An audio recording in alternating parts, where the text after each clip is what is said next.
بسم الله الرحمن الرحيم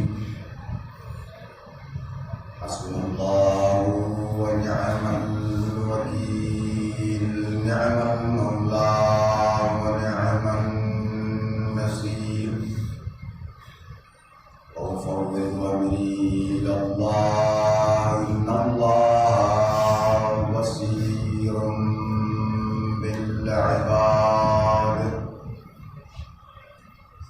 الحمد لله رب العالمين والصلاة والسلام على أشرف الأنبياء والمرسلين وخاتم النبيين وعلى عترته الطيبين الطاهرين المعصومين المظلومين ولعنة الله على أعدائهم أجمعين من الآن إلى قيام يوم الدين أما بعد فقد قال الله الحكيم في كتابه الكريم بسم الله الرحمن الرحيم فمن يرد الله أن يهديه يشرح صدره للإسلام ومن يرد أن يضله يجعل صدره ضيقا حرجا كما يصعد في السماء كذلك يجعل الله الرجس على الذين لا يؤمنون صلوات الله اللهم صل على محمد وآل محمد. حضرات امام مظلوم ایام عزا کی آٹھویں شب ہے.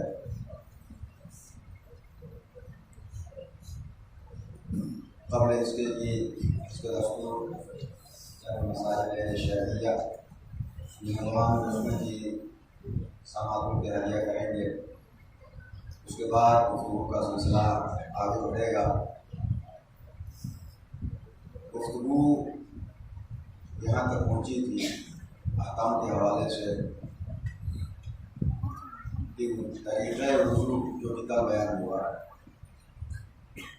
اس وضو کی مراجع نے 13 شرائط لکھی ہیں فقہ کی نظاموں کے اندر. 13 کی 13 شرطیں وضو میں پائی جائیں, وضو میں موجود ہونا ضروری ہے, تب انسان کا وضو کہلائے گا. اگر ایک شرط بھی فاقد ہو جائے تو وہ وضو نہیں کہلاتا.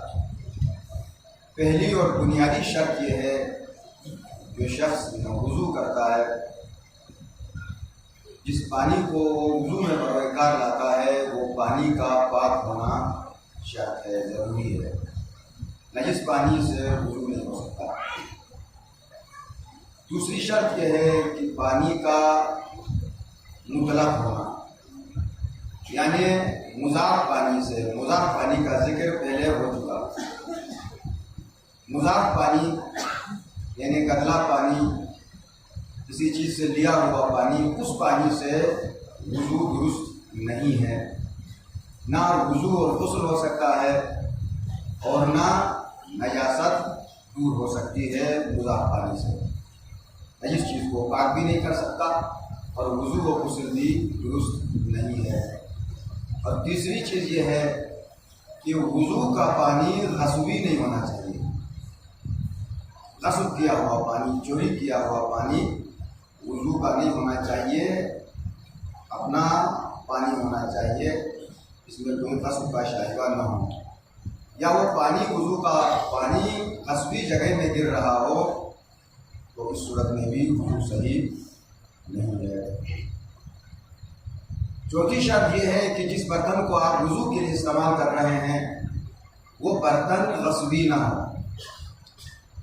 میں نے عرض کیا تھا روز اول تفصیلات کے لیے آپ کتاب مراجعہ کریں, کتاب کی طرف رجوع کریں. میں تو آپ کو صرف اشارے کروں گا, سرخیاں بتاؤں گا. اب غصبی نہ ہونے میں بہت ساری چیزیں آتی ہیں. برتن کا غصبی نہ ہونا، ایک تو یہ کہ برتن خود آپ کا اپنا ہو، چوری کیا ہوا برتن نہ ہو، کسی کا غصب کیا ہوا نہ ہو، یا پھر اس برتن کو آپ نے خود خریدا ہے مگر وہ پیسے حلال کے ہوں، حرام کے پیسوں سے خریدا ہوا برتن، اس کو آپ وضو میں استعمال کریں گے تو وہ درست نہیں ہے. یا پھر ان پیسوں سے جن کا خمس نہیں دیا گیا ہے، ان پیسوں سے خمس واجب ہونے کے بعد، خمس لاگو ہونے کے بعد آپ برتن خریدیں گے تو چونکہ ان پیسوں پر تصرف شرعاً جائز نہیں ہے، اس سے آپ برتن خریدیے. بہت ساری چیزیں جن کی تفاصیل آپ کو ملیں گی کتابوں کے اندر. آپ کتاب پڑھیں گے تو صرف آپ کو اشارہ کروں گا، متوجہ کروں گا اس چیز کی طرف. اور پانچویں شرط یہ ہے کہ وہ برتن سونے یا چاندی کا نہ ہو. سونے اور چاندی کے برتن میں، سونے کے برتن میں وضو درست نہیں ہے. اور چھٹی شرط یہ ہے 13 میں سے، نماز اور وضو کے لیے وقت کافی ہو. آپ جب وضو کر رہے ہیں تو اتنا وقت آپ کے پاس ہو کہ آپ وضو بھی کر سکیں اور اس کے بعد پوری نماز بھی پڑھ سکیں. اگر وضو کے لیے وقت کم ہے یا نماز کا ایک حصہ وضو کر کے وقت کے اندر نہیں پڑھ سکتے ہیں آپ، تو اس صورت میں تیمم، وظیفہ یہ ہے کہ انسان تیمم کرے اور تیمم کر کے نماز پڑھے. چونکہ قضا کر کے، وضو سے قضا کر کے نماز پڑھنے کی اجازت نہیں ملی ہے. آپ کم وقت میں، کم وقت رہ گیا ہے، نماز وقت کے اندر نہیں ہو سکتی ہے، تو تیمم کر کے انسان نماز پڑھے. اور ایک شرط یہ ہے کہ انسان وضو خود کرے، کسی سے مدد نہ لے. خود بعض مجبوریوں کے علاوہ جو تفصیل آپ کو مل جائے گی، شرط یہ ہے کہ انسان وضو خود کرے. باقی انشاءاللہ شرائط جو ہیں، وہ جو 6 شرائط جو بچتے ہیں، وہ انشاءاللہ کل کی مجلس میں آپ حضرات کے لیے عرض کریں گے. جب تک حسب دستور اس میں بارگاہ کے لیے ہدیات ہدایہ آپ حضرات عنایت فرماتے ہیں، کچھ نوجوان اٹھیں اور امام بارگاہ کے لیے کچھ ہدیات فرماتے ہیں. جب تک ہم دعا کریں گے تمام مومنات کی حاجت روائی کے لیے، دین اسلام کی سربلندی، دشمنان اسلام کے لیے سربلندی، مریضوں کی شفا یابی، اسیروں کی رہائی، شیعہ حیدر کرار کی حفظ و سلامتی، ہماری مجلسوں اور عزاداری کی حفظ و سلامتی. جو حضرات مریض ہیں ان کی شفا یابی، جو مومن بے روزگار ہیں انہیں وسعت رزق، جو اسیر ہیں ان کی جلد از جلد رہائی، بالخصوص عیدت کے اسیروں کی رہائی کے لیے، اور جو مومن مومنات مریض ہیں انہیں شفا کاملہ عاجلہ کے لیے. ملک عزیز پاکستان کی استحکام اور سلامتی، انقلاب اسلامی ایران کی ترقی و تعمیری، زمانے کے امام کے ظہور میں تاجر، اور بہت سارے مومن مومنات نے اپنے مہمانوں کے لیے، مختلف حاجات کے لیے دعا کی گزارش کی ہے. خواتین نے بھی، مردوں نے بھی، ان سب کی حاجت روائی کے لیے آئے کلمہ کی تلاوت کریں گے. بسم اللہ الرحمن الرحیم.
اسلام اور امت اسلامیہ کا طرز عمل کے عنوان سے گفتگو کا سلسلہ آج ساتویں مرحلے میں ہے، اور اس موضوع کی وضاحت کے لیے جس آیہ مجیدہ کو سرنامہ کلام میں تلاوت کرنے کا شرف حاصل ہو رہا ہے، وہ آیت سورہ مبارکہ انعام کی 125 نمبر کی آیت ہے۔ اعلان ہو رہا ہے فَمَن يُرِدِ اللَّهُ أَن يَهْدِيَهُ يَشْرَحْ صَدْرَهُ لِلْإِسْلَامِ، اللہ کسی انسان کی ہدایت کا ارادہ کرتا ہے تو اس کے دل کو اسلام کے لیے کھول دیتا ہے۔ وَمَن يُرِدْ أَن يُضِلَّهُ يَجْعَلْ صَدْرَهُ ضَيِّقًا حَرَجًا، اور اللہ کسی انسان کو گمراہی میں رہنے دینے کا ارادہ کرتا ہے تو اس کے دل کو اسلام کے لیے تنگ کر دیتا ہے، چھوٹا کر دیتا ہے۔ کما یصعد فی السماء، اس کے دل میں ایمان کا آ جانا اس کے لیے اتنا مشکل ہو جاتا ہے جیسے کسی کو آسمان پہ چڑھنا مشکل ہوتا ہے۔ کذالک یجعل اللہ الرجس علی الذین لا یؤمنون، اسی طرح اللہ غیر صاحبان ایمان کو نجاست اور گندگی ان کے اوپر مسلط کر کے رکھ دیتا ہے۔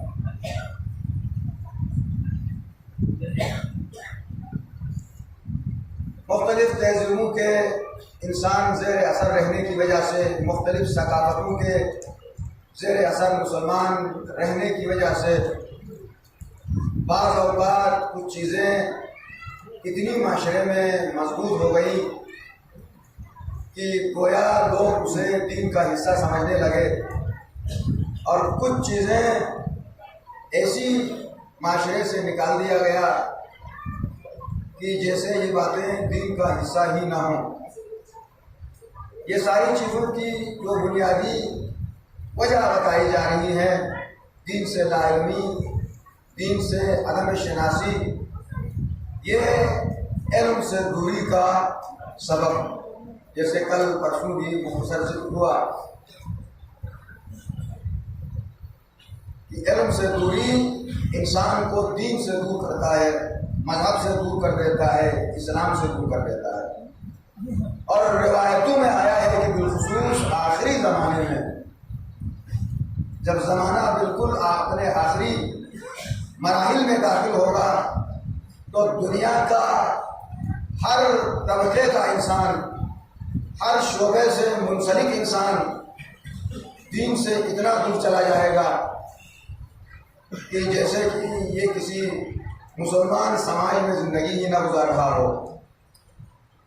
اور یہ وہی زمانہ ہوگا جس زمانے میں زمانے کے امام کا ظہور بھی ہوگا، جب لوگوں کو دین سے دور دیکھو تو امام نے فرمایا کہ وہ زمانہ قریب ہوا ہوگا جس کے ہمارا بیٹا ظہور فرمائے گا۔ اس کی وضاحت کے لیے ایک روایت جناب جابر بن عبداللہ انصاری، جو کہ پیغمبر اسلام کے جلیل القدر صحابی ہیں، بڑی عمر پائے ہیں، ان سے روایت ہے کہ جابر بن عبداللہ انصاری مسجد میں اس وقت داخل ہوئے جب مسجد نمازیوں سے کھچاکھچ بھری ہوئی تھی۔ موضوع آپ کے ذہن میں رہے، اسلام اور امت اسلامیہ کا طرز عمل، اسلام کیا چاہتا ہے اور امت اسلامیہ کا طرز عمل کیسا ہے، اس کو ذہن میں رکھیں گے تو گفتگو کو سمجھنے میں، سننے میں آپ کو لطف انشاءاللہ محسوس ہوگا۔ جابر آئے مسجد میں، مسجد کھچاکھچ بنی ہوئی ہے۔ اب جابر چونکہ معاشرے میں ایک عظیم انسان کی حیثیت رکھتے ہیں، جلیل القدر صحابی پیغمبر ہیں، ان کا ایک مقام ہے، مرتبہ ہے، احترام ہے، لوگوں نے صحابی کو آتے ہوئے دیکھا، اگرچہ مسجد بھری ہوئی تھی۔ دستور بھی یہی ہے کہ مسجد میں جہاں جگہ ملے آپ دیر سے آتے ہیں تو وہیں پہ بیٹھ جائیں۔ اب صحابی قریب آیا تو انہوں نے ان کے احترام میں جگہ دے دی۔ جابر بن عبداللہ انصاری بڑھتے بڑھتے وہاں پہنچے جہاں مولا امیر المومنین کھڑے تھے، یعنی پہلی صف میں، مگر جابر رکا نہیں، وہیں سے بھی اس سے بھی آگے بڑھ رہا ہے۔ لوگ حیران ہو گئے کہ بھائی جابر پہلی سبقت تو پہنچ چکا ہے، مگر اس سے بھی آگے کہاں جانا چاہتا ہے؟ کیا جابر آج خود نماز پڑھانا چاہتا ہے؟ ایک مرتبہ مولا کائنات کو متوجہ کرانے کی کوشش کی، یا امیر المومنین میں نے ایک عجیب و غریب خواب دیکھا ہے، میری پریشانی ہے، مجھے میری پریشانی دور کر دیجیے۔ مولا مڑے، کہا جابر تم نے کیا خواب دیکھا ہے؟ جابر کہتا ہے کہ مولا بڑا عجیب و غریب خواب دیکھا ہے، اور اس خواب میں کوئی ربط بھی نہیں ہے، ایک بے ربط خواب دیکھا ہے، ایسا جیسے کہ آپ کے پاس کوئی فوٹو کی کتاب آپ کے سامنے ہے، اور آپ ایک فوٹو دیکھتے ہیں تو دوسرا بے ربط فوٹو آتا ہے، اس کو دیکھتے ہو تیسرا اس سے کوئی رابطہ نہیں، عجیب و غریب تصویریں آپ کے سامنے آتی ہیں۔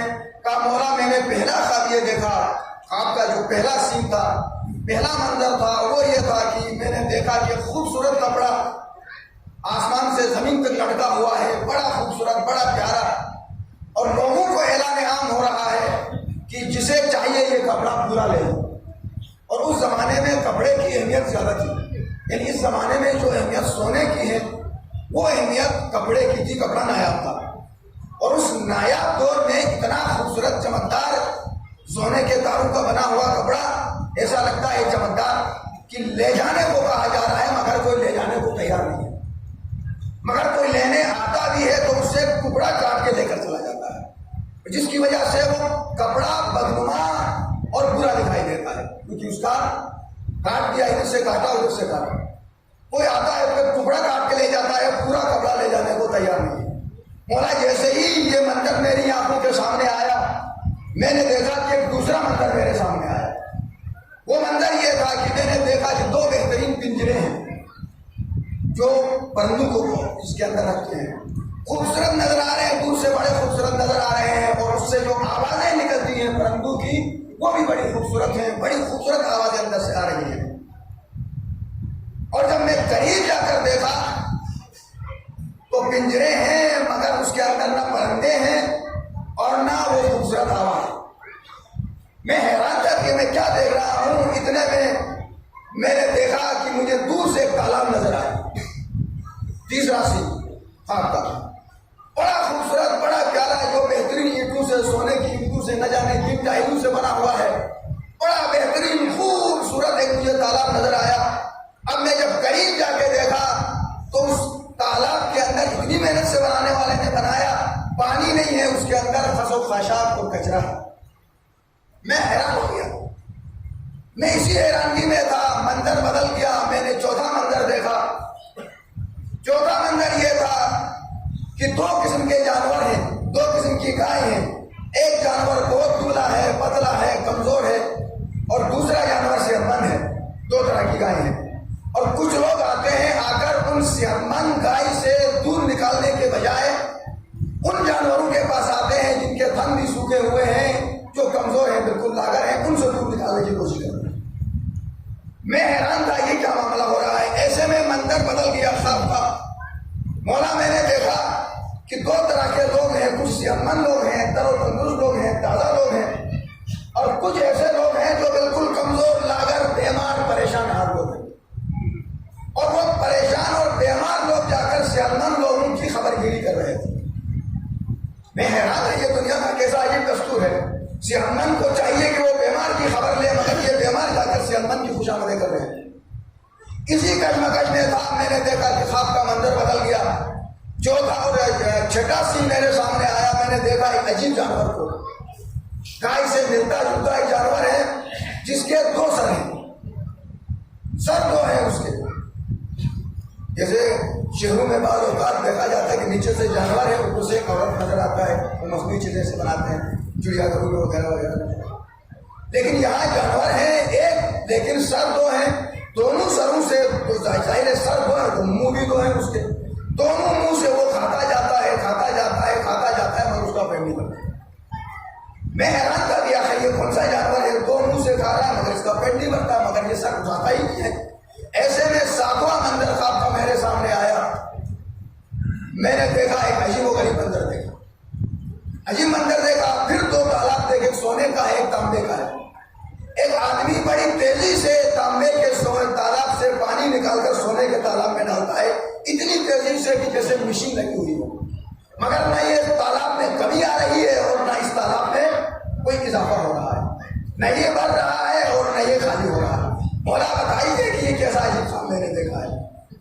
سمجھنا سننا تھا۔ مولا کائنات ایک مرتبہ فرماتے ہیں کہ جابر تم نے خواب کہاں دیکھا ہے؟ یہ تو خواب نہیں ہے، تم نے تو آخری زمانے کا اسلام دیکھا ہے، آخری زمانے کے لوگوں کو دیکھا ہے۔ وہ زمانہ بالکل اپنے آخری درجے کو پہنچے گا تو اس زمانے کی صورتحال، اس زمانے کے معاشرے کو تم نے دیکھا ہے، مختلف طبقے فکر کے لوگوں کو۔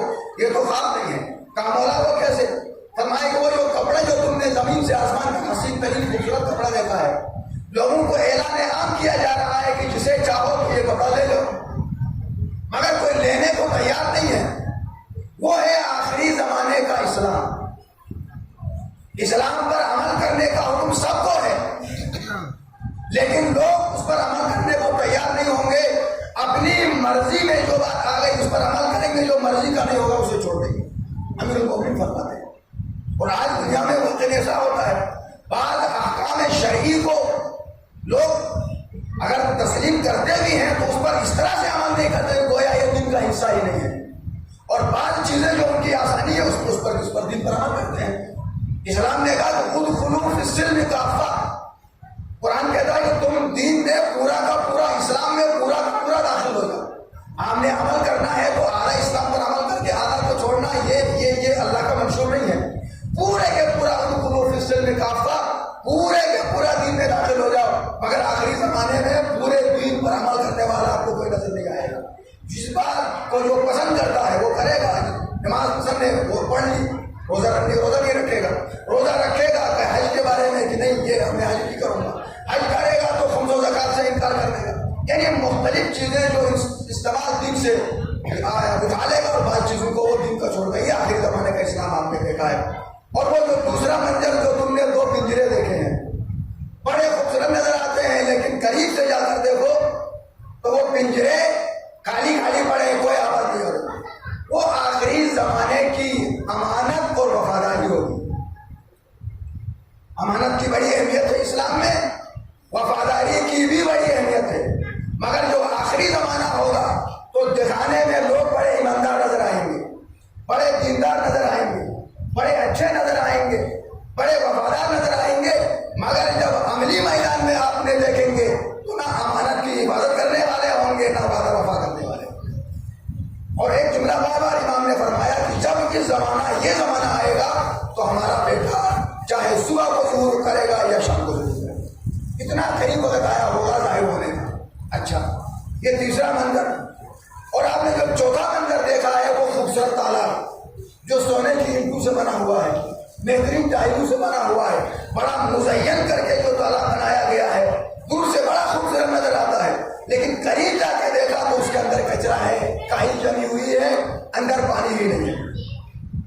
یہ تم نے آخری زمانے کے علماء کو دیکھا ہے، امیر المومنین کا کہنا، آخری زمانے کے علماء کو دیکھا ہے کہ جو دکھانے میں بڑے خوبصورت، بڑے حسین، بڑے اچھے لباس میں آپ کو ملبوس نظر آئیں گے، لیکن قریب جا کے دیکھو تو نہ ان کے پاس تقویٰ نظر آئے گا، نہ علم نظر آئے گا، نہ سیرت نظر آئے گی، نہ کردار نظر آئے گا۔ دیکھیں اب حدیث ہے، حدیث کو بیان کرنا ہے۔